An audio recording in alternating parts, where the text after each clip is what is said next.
We spend all offseason talking about how talented these rookies are, but sometimes for fantasy purposes, landing spot can mean just as much. So now that the 2024 NFL Draft is officially wrapped up, let me give you my top 30 winners and losers for this year's rookies in fantasy football.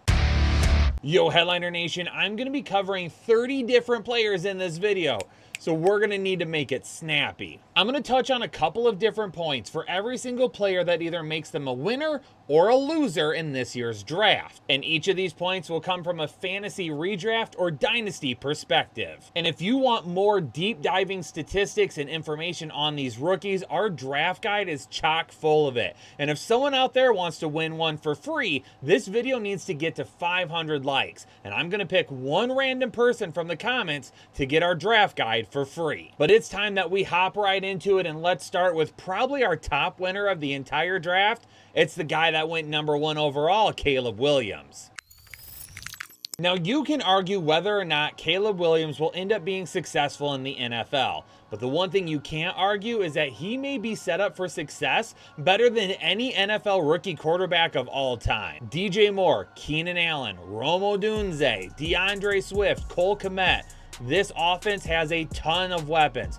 Maybe their offensive line needs a little bit of work, but they're going to have all the weapons necessary to put up points. Jaden Daniels went number 2 overall, and he also joins a team with a lot of nice weapons around him. Terry McLaurin, Jahan Dotson, a really good run game with Brian Robinson, and then of course you're going to have Austin Eckler out of the backfield as well. And not only that, he'll have Cliff Kingsbury as his offensive coordinator. He wasn't the best head coach in the world, but he does know how to call plays. For as talented as Malik Nabers is, landing with the New York Giants is a definite loss right now. And why? Because Daniel Jones is his quarterback. Yeah, he had an okay season a couple of years ago, but we've barely seen any growth from him in the passing game, and he was injured for a majority of the season last year. Yeah, really good wide receivers can even make some of the worst quarterbacks look like superstars. But in this instance, I don't know if there's anybody out there that can make Daniel Jones look that good. JJ McCarthy has a terrific cast around him to begin his career, including the best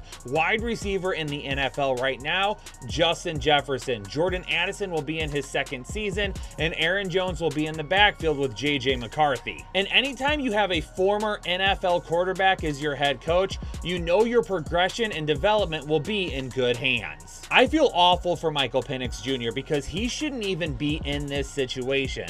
I get why the Atlanta Falcons spent a draft pick on a quarterback, but the timing of it seems really weird. And to draft a guy that's going to be probably 28 or 29 by the time he becomes the starter with a long injury history in college just doesn't seem to be the right way to go. Adding Xavier Worthy's speed to the Kansas City Chiefs just doesn't seem fair. And throughout the entire draft process, this felt like the perfect landing spot. Now, the ceiling for Xavier Worthy feels like Tyreek Hill. The floor for Xavier Worthy feels like Henry Ruggs, but finding a place right in the middle would be just fine by Chiefs fans. And maybe his production will be a little bit hit and miss, and maybe there won't be the volume with it that we will like, but he's the perfect field stretcher in an offense that absolutely needs it. When you have guys like potentially Rashee Rice and Travis Kelce working on the underneath, a strong run game with Isaiah Pacheco and Marquise Brown on the other side, Xavier Worthy is going to have the opportunity to burn a lot of cornerback twos.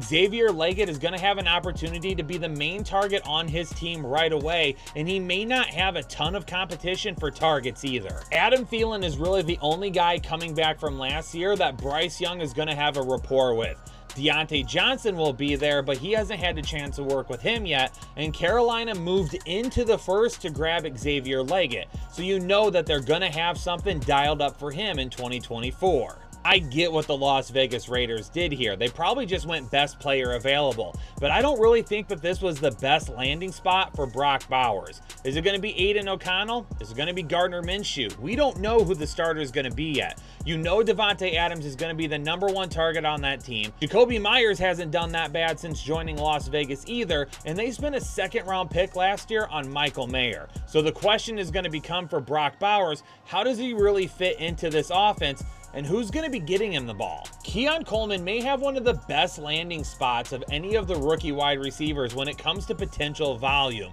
The Buffalo Bills absolutely decimated their wide receiver core this offseason, and now Keon Coleman has the opportunity to step in and be the wide receiver one right away. Now, Jonathan Brooks may not have lost from a dynasty perspective, but for 2024, it's going to be a tough pill to swallow for those that thought Brooks was going to be in for a big campaign. The Carolina Panthers have already said that they expect Miles Sanders to have a big role in their offense, and Chuba Hubbard wasn't all that bad last year either. And with Jonathan Brooks coming off of that ACL tear last year, he is going to be ready to go by the time training camp comes around, but he may not break through until 2025, when hopefully Miles Sanders and or Chuba Hubbard are both gone. But another running back, Trey Benson, absolutely is a winner, falling with the Arizona Cardinals. James Conner, when he gets a huge workload, is known to get banged up and miss some time last season. It only takes 1 or 2 games for James Conner to be out, for Trey Benson to step in, take a stranglehold on that starting spot, and not give it back to Conner after that. But now we're starting to get a little bit deeper into the day 2 picks, and this is where some of those sleepers are going to start popping up, so make sure you're tuning into this part. Now, Jermaine Burton is going to be a winner for me landing with the Cincinnati Bengals, and it really depends on whether or not T. Higgins is traded prior to the start of the season. But this year, playing on the franchise tag, do you really think T. Higgins is going to play through too many injuries, which he's had an issue with in the past? Probably not. If he's feeling it, he's going to err on the side of caution. Jermaine Burton, to me, is a really good deep threat option for the Cincinnati Bengals. We already know from the wide receiver spot that Tyler Boyd is gone, and Burton absolutely could start opposite of Jamar Chase if T. Higgins ends up being traded or missing time. But from a long-term dynasty perspective, Burton could end up being a really big playmaker in the coming years. From a pure football standpoint, Adonai Mitchell is a perfect fit for the Indianapolis Colts. But from a fantasy perspective, he's absolutely a loser. I don't see him making an impact anytime soon, and it's not because he's not good enough, but you've already got Michael Pittman there who signed a new deal. You have Josh Downs going into his second year who did really well in the slot, and you know with Anthony Richardson and Jonathan Taylor, the Colts are going to be running the football quite a bit. We're going to see some big plays from Mitchell, but not enough to be a consistent contributor. Roman Wilson with the Pittsburgh Steelers absolutely could fill the role that Deontay Johnson is leaving behind.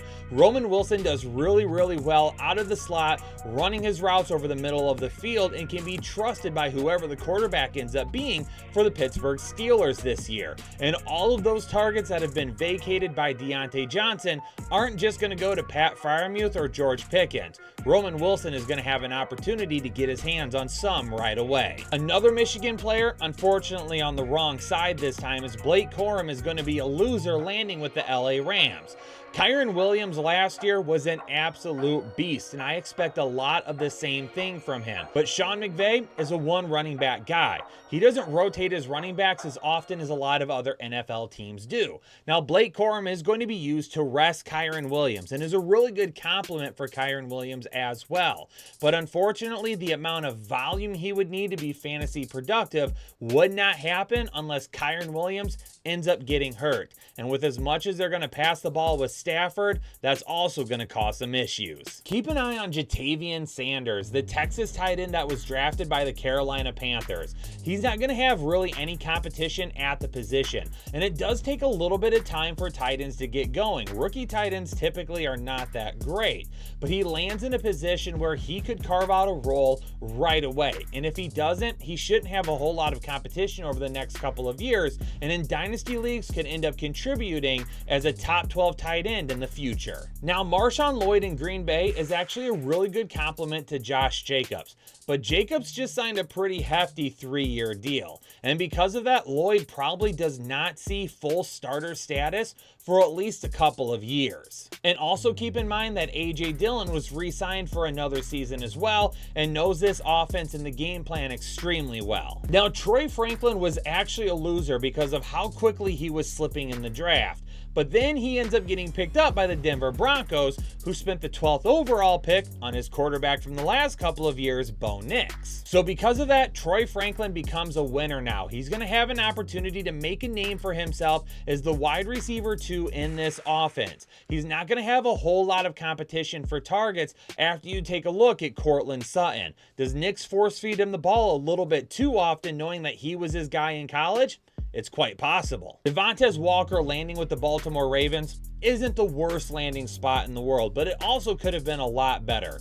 When you take a look at the weapons around him, he's not going to have an opportunity right off the bat. Obviously, you have Zay Flowers, who is productive as a rookie, but you just extended Rashad Bateman as well, still have Mark Andrews and Isaiah Likely on board at the tight end position. And you gotta wonder if Baltimore is going to get back to running the football just a little bit more often. With Derrick Henry in town now, and of course Lamar Jackson running every once in a while, there may not be enough volume for Walker for at least a few years. Now, Jalen Polk may have been drafted earlier than what Javon Baker was by the New England Patriots, but Polk to me is going to be a guy that just plays on the inside more times than not, while Baker is going to have an opportunity to play on the outside and maybe be a little bit more of a game changer for this Patriots offense. There's going to be a fight at the wide receiver position and who's going to be the guy that comes out with the top targets, and Baker is absolutely going to be right in the middle of it. Jalen Wright, who is my RB1 and one of my most explosive running backs in this draft,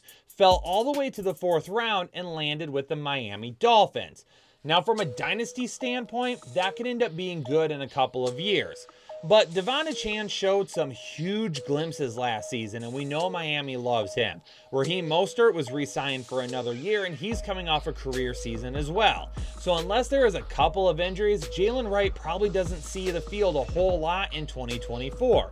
So keep an eye on him in redraft leagues. Dynasty, though, in a couple of years is where he could really make his mark. Ray Davis to the Buffalo Bills is a pretty decent fit. Now, I don't want him to take work away from James Cook, but looking at it from a realistic standpoint, that's going to be an opportunity for Ray Davis to unseat James Cook if Cook can't get back to being way more efficient in 2024 than he was in 2023. When you break down the numbers, running backs that are taken on day 3, which is round 4, 5, 6, and 7, typically don't work out to become fantasy relevant. So a lot of the running backs that we're talking about at this point would end up being dart throws. But Braylon Allen finds himself in a really tough position because we'll talk about another one of those reasons in just a second. But obviously being behind Breece Hall, it's going to be tough to ever find yourself on the field. And if you do, it's going to be for a few touches here or there, maybe a goal line carry here or there. But they also spent another pick on a different running back as well. Tyrone Tracy Jr. is going to have an opportunity to become fantasy viable in 2024. The New York Giants lost Saquon Barkley and decided to sign Devin Singletary instead. And that was really the only guy in that backfield that we looked at getting a mass amount of touches. But now Tyrone Tracy Jr. could find fantasy relevance right away. Audric Estime is going to have a rough time trying to find his way to the top of the depth chart in Denver. You have Javonte Williams, Samaje Perine is still there, and Jaleel McLaughlin was a fantasy darling at one point last season, and he's got some explosive moves in his game. So Estime is going to have to take advantage of any touches that he gets, whether it be in the preseason or the regular season, because all 3 of those guys at the running back position should end up probably playing over him to start the year. We knew the Chargers were going to draft an offensive lineman, and they did. We knew they were going to draft a wide receiver, and they did. But we always wondered about targeting the running back position. We thought Blake Corum was going to end up being their target, but Jim Harbaugh didn't end up getting to him. Instead, they used a 6th-round pick on Kamani Vidal out of Troy. This guy was an absolute volume beast in 2023 for Troy, so he definitely could end up being a guy that pushes Gus Edwards for touches at the running back position. And the only other running back to really worry about would be J.K. Dobbins, but unfortunately, he has just not been able to stay healthy. And we know Jim Harbaugh is going to run the football. Now, another other reason why Braylon Allen is a loser is the same reason why Isaiah Davis is a loser. Because again, you already have Breece Hall as the starter, but now these two rookies are going to have to compete against each other for touches.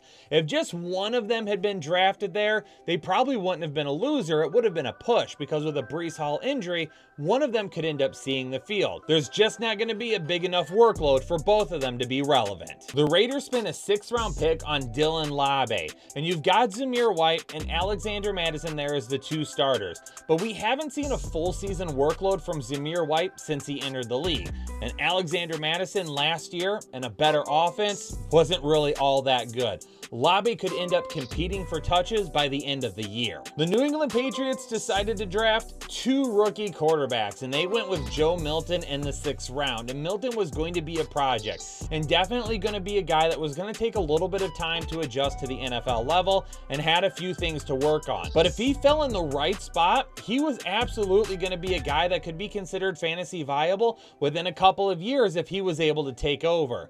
But they took Drake May in the 1st round at number 3 overall. I highly doubt Joe Milton starts too many games. In New England, we would have to hope for a trade. And in the 7th round, the Green Bay Packers decided to spend a pick on Michael Pratt out of Tulane. And I really don't hate this landing spot for him, because with Jordan Love, even if Jordan Love sticks around for the next several years, Michael Pratt could end up being a guy that maybe after that 5th or 6th year ends up taking over and becoming the starter at that time. It's definitely a long shot, but he could be the QB2 in Green Bay this season. And we all know how sitting behind Green Bay starters typically ends up working out for them. Headliner Nation, there you have it. My top 30 winners and losers from the 2024 NFL Draft Rookie Edition. Gave you some good information on not just redraft, but dynasty leagues as well. And don't forget, leave that comment down below so we can make sure that we get a free draft guide out to somebody if we end up hitting 500 likes on this video. If you want more in-depth knowledge on this rookie class, make sure you get our draft guide, which is already available and chock full of tons of rookie information. But for now, I'm going to get out of here. Peace out, Headliner Nation. Stay safe and healthy, and I'll catch you all in the next episode of the Fantasy Headliners. Analytics off the chain, all the channels not the same. Jake and Kyle, you know the name. Headliner Nation.